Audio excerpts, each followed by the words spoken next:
एकनाथ शिंदे यांच्या मागे शक्तिमोचक वगैरे कोणी नाहीये, कोणी काही फसलं नाहीये। दिल्लीच्या सूचनेनुसार डोंबाराचा खेळ सुरू आहे। दिल्लीतनं डमरू हलतोय। दिल्लीतली महाशक्ती पाठीशी असल्याशिवाय एकनाथ शिंदे असा डाव करू शकत नाहीत, असं वक्तव्य केलंय संजय राऊत यांनी। त्यांच्या या विधानाची राजकीय वर्तुळात जोरदार चर्चा होतीये। यासोबतच सामाजिक कार्यकर्त्या अंजली दमानिया यांनी सुद्धा एकनाथ शिंदे हे सत्तेच्या बाहेर राहून विरोधी पक्षनेते होतील, त्यामुळे सरकारही त्यांचं आणि विरोधी पक्षनेता सुद्धा त्यांचा असा दावा करत या सगळ्यामागे भाजपचा डाव असल्याचा आरोप केलाय। आता या सगळ्यांमध्ये राज्यात विधानसभेचा निकाल लागून जवळपास 10 दिवसांपेक्षा जास्त काळ झालाय।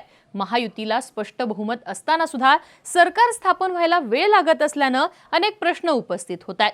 या सगळ्यात एकनाथ शिंदे हे भाजपवर आणि एकत्रित महायुतीवर नाराज आहेत, हे काही वेगळं सांगायची गरज नाही। पण या नाराजीमागे आता महाशक्तीचाच हात असल्याची टीका करून संजय राऊतांनी या प्रकरणाला वेगळंच वळण दिलंय। एकनाथ शिंदेंच्या नाराजीमागे दिल्लीतली महाशक्ती असल्याचा आरोप संजय राऊतांसोबतच दमानिया यांनी सुद्धा केलाय। गेली 2.5 वर्ष आपल्या पाठीमागे महाशक्तीचा अदृश्य हात आहे आणि दिल्लीचा हायकमांड आहे, असं सातत्यानं सांगणाऱ्या एकनाथ शिंदेंची आत्ताची नाराजी ही खरंच महाशक्तीच्या पाठिंब्यामुळे आहे का? शिंदेंच्या नाराजीमागे महाशक्ती असल्याचे आरोप का होत आहेत, समजून घेऊयात या व्हिडिओतनं। नमस्कार, मी आरती आणि तुम्ही बघताय बोलभिडू। एकनाथ शिंदेंच्या मागे महाशक्ती असल्याचे आरोप होण्याचं पहिलं कारण म्हणजे फडणवीसांची मोठी होणारी लाईन। महाराष्ट्र भाजप आणि देवेंद्र फडणवीस हे समीकरण राज्याच्या राजकारणात चांगलंच दृढ झाल्याचं पाहायला मिळतं। टीम डीएफ ही राज्याच्या राजकारणात सक्रिय दिसते। राज्यामध्ये देवेंद्र फडणवीसांच्या नेतृत्वात भाजपला सातत्याने मोठं यश मिळत आलंय। 14 आणि 19 या दोन्ही वेळी लोकसभा आणि विधानसभेत फडणवीसांच्या नेतृत्वातच भाजपला यश आलेलं। राज्य भाजपमधले आपले प्रतिस्पर्धी मोठ्या शिताफीनं बाजूला करत फडणवीसांनी राज्याच्या राजकारणात आपलं वर्चस्व निर्माण केलं।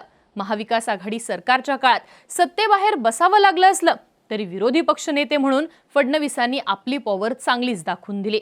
मग एकनाथ शिंदेंना सोबत घेत मुख्यमंत्री पदाचा त्याग करून भाजपला पुन्हा सत्ता मिळवून देणं असेल, अजितदादांच्या राष्ट्रवादीचं इंजिन जोडून ठाकरे आणि शरद पवारांची ताकद कमी करणं असेल, या सगळ्यातनं लॉंग टर्मचं राजकारण खेळणारे राजकारणी अशी फडणवीसांनी आपली ओळख निर्माण केली आहे।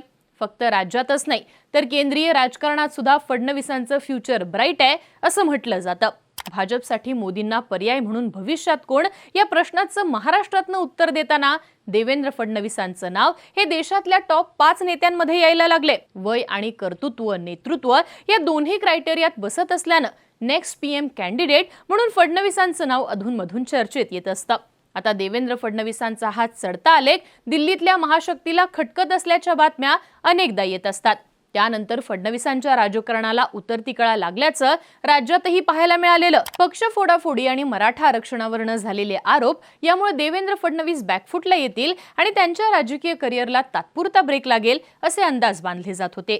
पण विधानसभा निवडणुकांच्या निकालानंतर या सगळ्या शक्यतांना छेद मिळाला। फडणवीसांच्या नेतृत्वात लढणाऱ्या भाजपनं या निवडणुकीत न भूतो न भविष्यती अशा तब्बल 132 जागा जिंकून आणल्या। ही कामगिरी करत 14चा 122 जागांचा आपलाच रेकॉर्ड भाजपनं मोडला। त्यामुळे फडणवीसांचं विधानसभेनंतर काय होणार हा प्रश्नच रद्द झाला।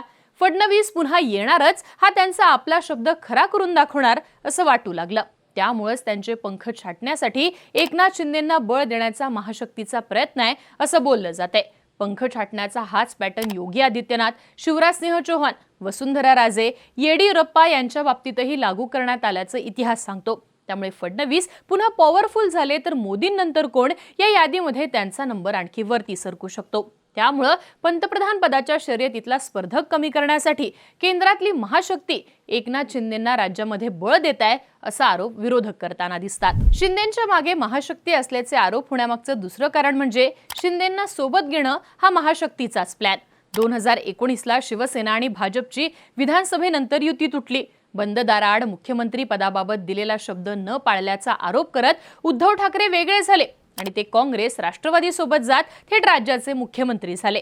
त्यामुळे 105चं मोठं संख्याबळ असताना सुद्धा भाजपला विरोधी बाकांवर बसावं लागलं। तसंच उद्धव ठाकरेंच्या आरोपांमुळे महाशक्ती मोठ्या प्रमाणावर नाराज झालीये असंही पाहायला मिळालं। त्यामुळे ठाकरेंना धडा शिकवण्यासाठी, त्यांच्या राजकीय भविष्याला हादरा देण्यासाठी महाशक्तीनं महायुतीचा प्रयोग घडवून आणला असं आजही म्हटलं जातं। एकनाथ शिंदेंना ठाकरेंविरोधात बळ देणं, त्यासाठी थेट मुख्यमंत्री पदावर बसवणं हे सगळे प्रयोग महाशक्तीच्या सांगण्यावरूनच घडलंय असं सांगण्यात येतं. लोकसभा निवडणुकीत शिंदेंच्या 7 खासदारांच्या असलेल्या पाठिंब्यामुळे केंद्रातलं भाजप सरकार भक्कम झालंय. त्यामुळे एकनाथ शिंदे गेल्या 2 ते 2.5 वर्षात महाशक्तीच्या सगळ्यात जवळ गेलेत असं बोललं जातं. मधल्या काळात एकनाथ शिंदे एकटे सुद्धा दिल्लीला महाशक्तीला भेटायला गेल्याचं पाहायला मिळालं होतं. त्यामुळे शिंदेंचे हायकमांडशी असलेले चांगले संबंध हे लपून राहिलेले नाहीयेत. आधी मुख्यमंत्रीपद आणि आता गृहमंत्रीपद यावरती शिंदेंचं अडून बसणं, दरेगावी अचानक निघून जाणं, महायुतीची बैठकच रद्द करणं, नाराज होणं हे महाशक्तीच्या सांगण्यावरून होतंय का? यातनं फडणवीसांना शह देण्याचा प्रयत्न महाशक्तीकडनं केला जातोय का? अशा शंका विरोधकांकडून निर्माण केल्या जात आहेत. आता यानंतर शिंदेंच्या मागे महाशक्ती असल्याचे आरोप विरोधक करतायत. यामागचं तिसरं कारण सांगता येतं ते म्हणजे बार्गेनिंग पॉवर नसताना सुद्धा शिंदेंचं अडून राहणं. लोकसभा निवडणुकीत शिंदेंना जास्तीच्या जागा सोडायला भाजप तयारच नव्हती. शिंदेंना लोकसभेच्या जागा वाटपात फक्त 8 ते 10 जागांवर समाधान मानावं लागेल असं बोललं गेलं. पण एकनाथ शिंदेंनी हट्टानं हा आकडा 15 पर्यंत नेला आणि आपली बार्गेनिंग पॉवर दाखवून दिली. शिंदेंचे 15 पैकी 7 खासदार निवडून आले. त्यामुळे शिंदेंची वाटाघाटी करण्याची ताकद आणखीन वाढली. विधानसभेला सुद्धा शिंदेंनी तब्बल 85 पेक्षा जास्त जागा लढवल्या. मराठा मुख्यमंत्री म्हणून शिंदेंची वाढलेली लोकप्रियता आणि फडणवीसांवर झालेले आरोप यामुळे विधानसभेला सुद्धा महायुतीत शिंदेच बॉस ठरतील असं बोललं जात होतं. पण प्रत्यक्ष निकालात भाजप आणि अजितदादांचा स्ट्राईक रेट हा शिंदेंपेक्षा उजवा राहिल्याचं दिसून आलं. भाजपला सगळ्यात जास्त जागा मिळाल्यानं मुख्यमंत्री पदावरचा शिंदेंचा दावा कमकुवत होईल असं चित्र होतं. पण निकालाच्या दिवसापासूनच एकनाथ शिंदेंनी मुख्यमंत्री पदाबाबत आपल्या बाजूने चर्चा चालू ठेवल्या. ज्यांच्या जास्त जागा त्यांचा मुख्यमंत्री होईल असं काहीही ठरलं नसल्याचं शिंदेंनी निकालाच्या दिवशी स्पष्ट केलं. त्यानंतर त्यांच्या नेत्यांनी शिंदेंनाच मुख्यमंत्रीपद मिळावं यासाठी जोरदार लॉबिंग केलंय असंही पाहायला मिळालं. त्यानंतरच्या काळात शिंदेंनी मुख्यमंत्री पदाबाबत मौन बाळगलं. त्यामुळे मुख्यमंत्री पदावरून शिंदे नाराज आहेत अशा बातम्या आल्या. पण 27 नोव्हेंबरला स्वतः शिंदेंनी ठाण्यात पत्रकार परिषद घेत मुख्यमंत्री पदासाठी भाजपच्या निर्णयाला आपला पाठिंबा आहे असं जाहीर केलं आणि आपल्या नाराजीच्या चर्चा या खोडून काढल्या. महायुतीतल्या सर्व पक्ष बैठकीच्या वेळी मात्र शिंदेंनी दरेगावचा दौरा काढला. तसंच गृहमंत्रीपद, अर्थमंत्रीपद, नगरविकास अशा महत्त्वाच्या खात्यांवरती शिंदे अडून बसलेत असं बोललं जातंय. दरेगावमध्ये माध्यमांशी बोलताना आपण जनतेच्या मनातले मुख्यमंत्री आहोत हे सांगायला एकनाथ शिंदे विसरले नाहीत. शिंदेंच्या याच भूमिकेमुळे स्पष्ट बहुमत मिळून सुद्धा 10 दिवस झाले तरी महायुती सरकारचा मुख्यमंत्री ठरत नसल्याचं सांगितलं जातंय. शिंदेशिवाय अजित पवारांच्या सोबत भाजपचं सरकार येत असताना फडणवीसांना मुख्यमंत्री म्हणून अजितदादांनी आधीच पाठिंबा जाहीर केलेला असताना एकनाथ शिंदे आपली बार्गेनिंग पॉवर मोठ्या प्रमाणात दाखवताना दिसतात. त्यामुळेच शिंदेंच्या या बार्गेनिंग पॉवरचं पॉवर हाऊस हे महाशक्ती असल्याच्या शंका उपस्थित केल्या जात आहेत. एकंदरीत याच सगळ्या कारणांमुळे एकनाथ शिंदेंच्या मागे दिल्लीतली महाशक्ती आहे असे आरोप विरोधकांकडून होताना दिसतात. पण तुम्हाला काय वाटतं? एकनाथ शिंदेंना बळ देऊन केंद्रातली महाशक्ती आपला फायदा करून घेतेय की तोटा होतोय? याबद्दलच्या तुमच्या प्रतिक्रिया कमेंट बॉक्समध्ये लिहून कळवा आणि अशाच राजकीय घडामोडींसाठी बोलबिडूला नक्की सबस्क्राईब करा.